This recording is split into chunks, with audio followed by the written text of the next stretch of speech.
there, welcome to Flying High Storytelling.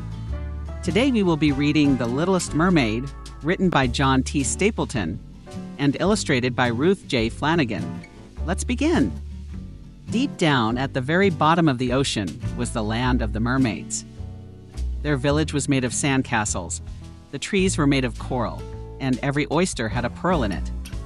The mermaids played all day, riding on seahorses, building new sandcastles, or just resting under the coral trees, wondering about the world above. All of the mermaids were pink, and they had the same tail, in the same color green.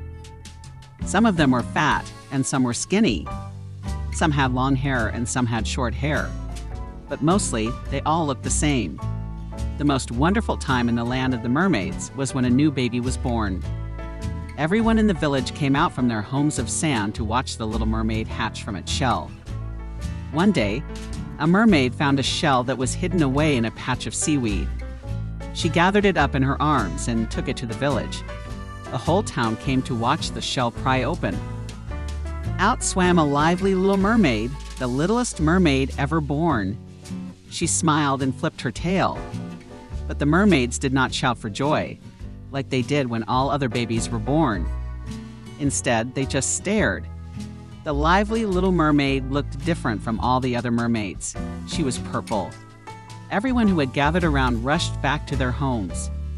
They whispered about the strange-looking mermaid and stared at her from inside their castles of sand.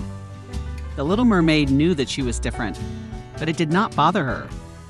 She rode on seahorses, rested under the coral trees, and built her own sandcastle by the seaweed patch where she was found.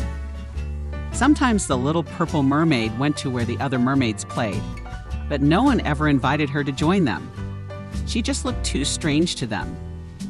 Many days passed beneath the sea, and the little purple mermaid had made new friends for herself.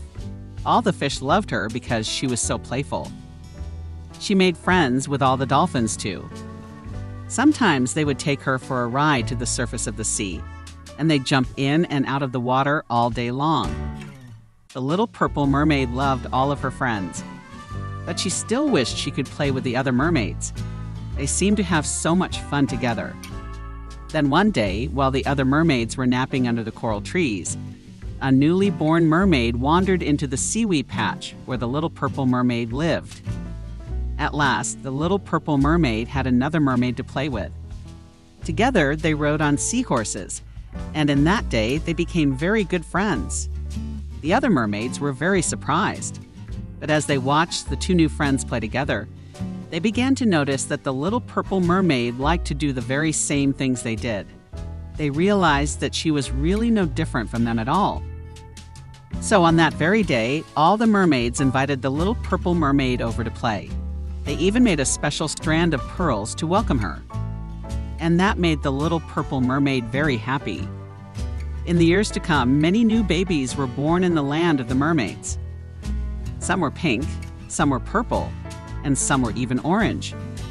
But no matter what, each and every time a baby was born, all the mermaids shouted with joy, and each and every little mermaid was loved, just as much as the next. Thank you for joining. Please hit the like and subscribe buttons if you like the video. Have a nice day, and we'll see you soon. Goodbye. I'm not saying it's wrong, and I'm not saying it's right.